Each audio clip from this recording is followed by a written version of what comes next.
Have you ever been partway through kit bashing a Space Marine army and discovered that despite your years of hoarding bits, you've not quite got the stuff you need to make the force that you are imagining, the thing that you really want to put together?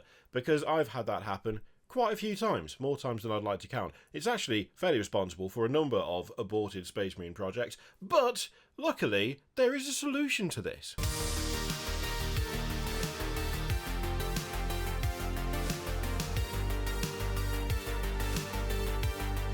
Now, before we get into things, this video is sponsored by Resin Munitorum, not just a fine purveyor of 3D printed kit bashing material, but also a fan of the channel, which is frankly a perfect intersection. Someone who watches, someone who knows what's going on, but also has an absolute wealth of kit bashing stuff, especially for Space Marines. What we're going to do today is take a look at one of their monthly bit boxes that they send out to subscribers, which is $100 worth of 3D printed kit bashing parts for $35. That is quite the deal, so let's check out what was in October's bits box. So this is the October bits box from Resin Munitorum. As you can see, there's a good amount of stuff right here. There's a lot going on. I've yet to get a microphone for this camera, so I apologise if the audio is a little bit off. I will be attempting to balance it in post, obviously, in post. When I'm doing the edit, I made it sound far more fancy than it actually is, this setup, doesn't it? So, this does come with a sheet showing what is available in the bits box for that month, and there's a good range of stuff, and I'll be referring to this as I pick stuff up so I get the names right. First things first, the quality of these prints is really nice. I like them a lot. So this is one of 3 two-handed axes. I believe they're referred to as magic axes on the website. It's two-handed mix axe on the paper, but you can see that the quality is really high. There's nothing in the way of like layer lines, especially the cleanup as well is really good. The cleanup's really good. There's nothing that I've had to do to any of these. They have arrived like this, and not having to do any extra cleanup on third-party printed parts is really nice. I really like the shape of both the axes and the mauls. The mauls especially, I've immediately developed something of an affection for these. They are so good. They're so cool. So, like the kind of crowned mace head looks fantastic. So as you can see, we've got left-handed and right-handed options for this. We've got all the arms that you need to attach these as well. I am fully in love with the design of like the power fists. They are quality. Like, they are so good. I'm gonna end up with loads of these because there's a whole bunch of stuff that actually, for AOS, not even for 40k, there's a whole bunch of stuff that I'm currently in the process of like putting parts together for that have power fists. It's kind of steampunk thing. It's got a sort of mech, sort of magitech thing that's going on, and the design of these is, it's so good. I really like the big plate across the knuckles. It's so good. So good. We should talk about bodies as well. So there are 5 bodies in this particular box that I received 2 of, and again, the quality of the print is really nice. There's a little bit of layer line going on, but you will not notice that once it's painted. It's very subtle. The actual, like, the sculpt is nice.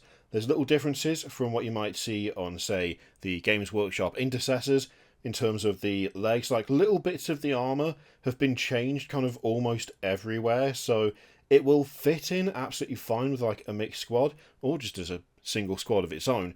But there are differences when you pick them up and move them around and take a look in comparison. There's multiple poses as well. It's not all just one pose, and there's all different like detail on each body as well, depending on which one you use, like different chains and kind of relics and stuff hanging off them. There's a good amount of variety, a good amount of variation going on. Something that I found interesting is the power packs. There's a really nice mix of decorative, so you got some chains and kind of incense burners going on there, a nice skull with some flame coming out of it, and decoration on the exhaust ports as well. But there are also more plain ones as well. Now, these are a little bit more sci-fi, a bit less gothic in nature, but they're not like one-to-ones for what you'll find on a GW kit. Like, they are definitely a slightly different style. You also have ones that are kind of nice in between, a nice medium between the two, which have got a bit of fairly recognisable iconography going on, but have these like rectangular exhaust ports instead. Still kind of similar in like overall look to the more gothic-y ones, but Yeah, there's a good amount of variation going on. Now, the ones that really surprised me were the Traitor ones. So these are Traitor Legion backpacks, and they are really, really different from the others. They are more sleek, they're more streamlined. Like, you can see that the vents on the side are just like built in. They're not like the exhausts don't protrude very much. They're very different to what you'll find on pretty much any of the Chaos stuff from GW themselves. But there are like nods to it where you've got this like the spinal column going down the middle of one. I really like that. You've got that kind of open mouth grill speaker thing going on. Big old demon skull, can't go wrong with one of them.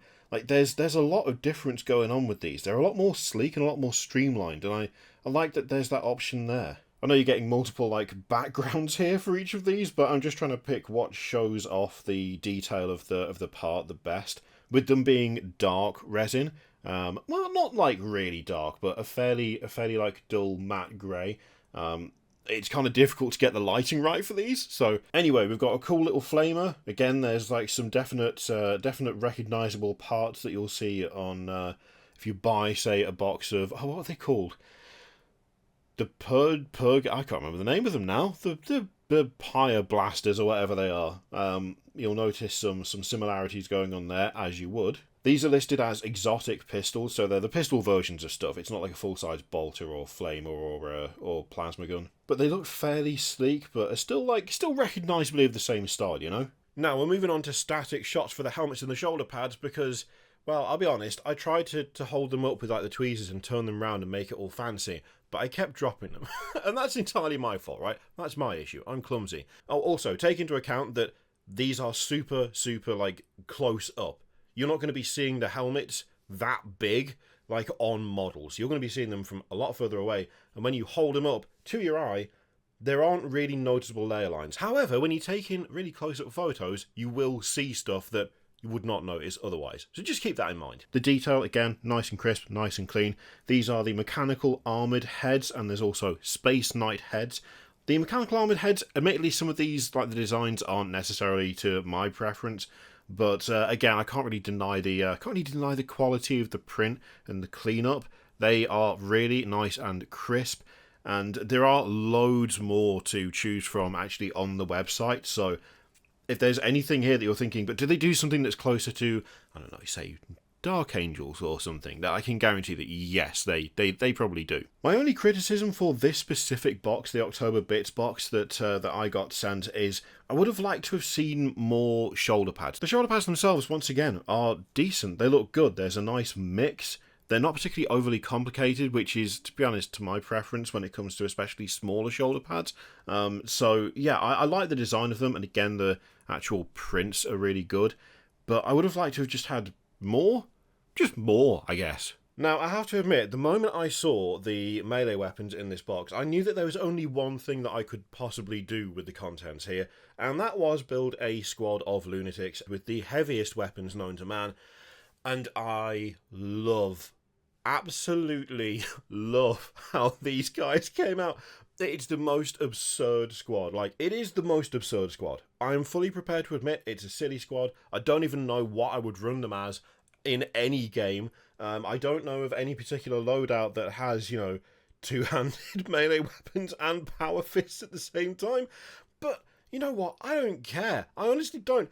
They look so good. The axes look fantastic. Those two-handed mauls are so cool. And the power fists. Oh, the power fists. I love them. I cannot get enough. And I absolutely love how this squad has come out. Like, it's obviously very excessive. Very over the top. But this lot look like proper berserk zealots, just absolute lunatics. Clad in excellent armour and flowing robes, they charge towards the enemy with not a ranged weapon on them, instead focusing entirely on crushing, punching, slashing, stabbing. I mean, there are pointy bits on the top of the axe after all. Gotta be able to get a bit of stabbing in there as well. And I love it. I genuinely love this squad, and I have enough bodies and parts to make another 5, and you know what? It's totally happening. It's gotta happen, because I cannot get enough of how good, but also how utterly deranged this squad is. Tell me, Captain, what do your soldiers specialise in? Well, I mean, look, just get us close enough and watch, okay? Don't expect too much in the way of, strategic thinking. We tend to like being put down relatively close to the front line because, frankly, that gives us a better chance of getting in there. And we can't shoot anyone. That's not really on the table. Shooting is not really an option for us. I would have thought that you do have the whole shooting thing down. Do you not have guns? Well, see, guns kind of slow us down, right? They slow us down a little bit. They just cause a little bit of... We kind of like to get in there, We just like to get in there. So dumb. Oh, I love it. Well, there you go. That is an overview, a bit of a demonstration, if you will, of what you will find in the monthly bits box from Resin Munitorum. Make sure to go directly to the website, which I will put in the description and in the pinned comment. Sorry. They're on the desk down here. The ridiculous squad. They're on the desk by the amp. They've been put in the queue for being primed, and they just make me laugh. Every time I see them, they make me laugh. The guy with the 2 power fists is an absolute legend. Love that guy. But I have to admit, I'm increasingly like falling for the the guy with the two-handed axes. How does it even work? I don't know, and I also don't care because that dude is a legend, right? Anyway, thank you very much to Resin Munitorum for sponsoring this video. Let me know what you think of all that in the comments down below. And in the meantime, feel free to click all of the things. There's the usual stuff that I tend to forget mentioning now. YouTube members, Patreon, affiliate links, all that stuff. There's all that kind of thing to check out if you would like to. And yeah, I will see you for the next one.